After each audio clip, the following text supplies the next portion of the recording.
Today I want to show you how you can naturally shallow the club. You like the club to change planes on the downswing, get flatter?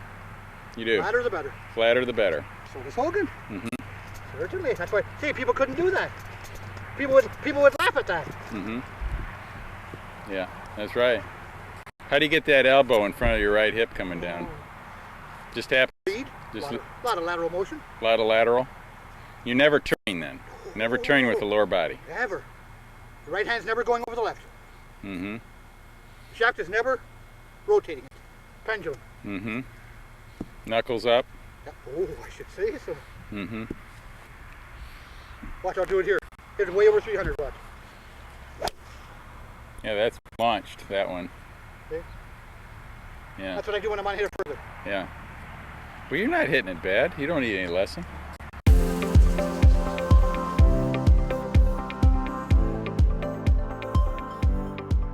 Welcome to the channel today. A lot of people talk about shallowing the club, and I kind of laugh at it because it's a manipulation. And what I talk about a lot with conventional golf is that because the conventional golf swing, what I call the one mistake, being in two planes, having the arms too low and the shaft on one plane and the arms on another, it creates all types of things. It creates body position problems. It creates back problems. It creates rotational problems. You have to jump. It creates, obviously, consistency problems. It's the one mistake. That's why I call it the one mistake, because that one mistake of setting up on two planes creates all the problems in a golf swing. And then what happens is you have this thing called compensatory instruction. That means now that I made this one mistake, I've got to figure out what to teach to fix it. See, this is what conventional golf is doing. It's what you're learning. It's why golf has been so hard. You know, people ask me all the time, well, people on tour do it. You know, that's a fraction of the percentage of golfers in the world, a fraction.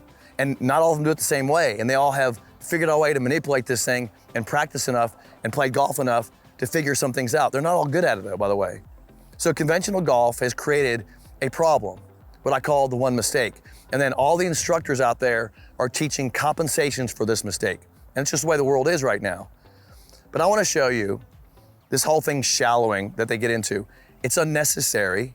And it's unnecessary because it should happen naturally. But let me show you, this is my single plane trainer. And what shallowing the club is really it's more about just getting the club to come properly down on an inside path. But the problem traditional golf has with shallowing is they're starting with their body with not enough tilt. And this arm this is called internal rotation, this is called external rotation. And it's putting the shoulder out of flexion. And what happens now is this arm's going back with not enough internal rotation. It's a tilt problem. And when this arm goes back this way and it goes to the top, now they have to tilt and then get this internally rotated and they have to manipulate. They have to shallow. So traditional golf is teaching this manipulation to make up for this problem they have at address. Moe Norman didn't have this problem. And the reason, and by the way, he felt what was going on. He called it his vertical drop. He felt the shallowing of the club, which is the proper path. He felt this naturally. You don't physically try to drop the club. It just happens because of leg. Oh, yeah. Mm-hmm. You don't think then that they're teaching that the left side it's not coming up, is it? Too much dead motion. Uh-huh. I see. They're swinging around the ball, not through the ball. Mm-hmm. In fact, they're not swinging at the ball, they're hitting. Mm-hmm. Last thing in my mind is hitting the ball. Swing at it. Watch, here. $1 million swing, watch. I'm gonna show you what he did. When I was studying Moe's swing, I had one goal in mind. My goal was to feel what he's doing to swing the club perfectly. And so what I did was I took a video of Moe's swing from a face-on perspective, and I started drawing lines on the club. And I did this.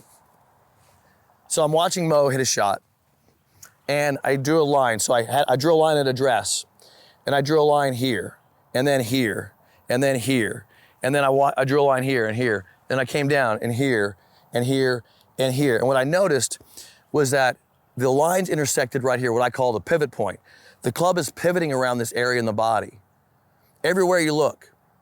And so what I did is I grabbed a stick, and this is our single plane trainer. This will give you a good representation of this. So I grabbed a stick, and I attached it to this spot. And I went like this. I went like this, and I'll notice what happens. With the proper tilt like Moe had, I'm able to reference this point in my body this entire time. And notice it's still pointing that part of my body, the lead side. Now watch what happens when I leverage the club and move up, it goes on to plane. What's interesting about plane is if I release the angle, it goes right back to the lead side of my body. So notice that everywhere in my swing, I have a reference to this lead side of my body. Keep this in mind. Why is this important? Because that's where you are at impact. If I can get my hands to the lead side of my body, I strike the golf ball well. But here's the point I want to make, was that everywhere in the golf swing, everywhere in Moe's swing, referenced the lead side of his body. Here's where people make mistakes. If you set up in a conventional golf swing, you have to find that position. And the way you do that is they have to manipulate to shallow. Watch this. Moe's club was naturally shallowed because it had this lead side relationship. So now watch this. When Moe took the club back and he took it on the plane, watch this. All he had to do was turn and then return the club back down. Look, it naturally comes down the plane and returns that side of the body. It has a natural relationship back and down. This is the most natural way to move the body, just like this. Internal rotation to the lead side. Watch the trail side. On the plane, trail side. There's the golf swing. As simple as that. And look at the swing plane. Back and down, back and down. That's the most natural way to move the golf club. I'm not thinking about shallowing. I'm already in a tilt, and it naturally moves like that. So let's do that. Let's swing a golf club, and I'll show you how this works. When I set up to the golf ball, you'll notice I have this lead side relationship. It's not back here, lead side. The club is on the single plane. That exact motion is just like this. It goes back naturally to the inside, right on plane, comes from the inside, right back into impact. Naturally shallowing in the downswing looks like this. This is exactly Moe Norman's golf swing. It doesn't have to be manipulated. It literally goes back and comes right back down onto plane. Let me do one more. So what you want is to realign the lead side. Make sure you get the tilt correctly. That creates the lead side relationship. Notice the hands are always leading. And now from this relationship, the club will naturally go back to the inside, naturally goes on plane, and because of the tilt, naturally comes down in the proper path. Looks like this.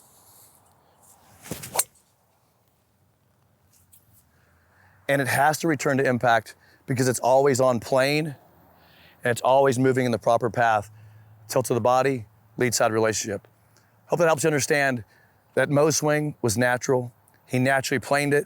He naturally got it to the impact plane, and he didn't have to shallow it because he's already shallow throughout the whole swing. If you enjoyed this content, give me a thumbs up, click the bell icon. I'll see you in the next video.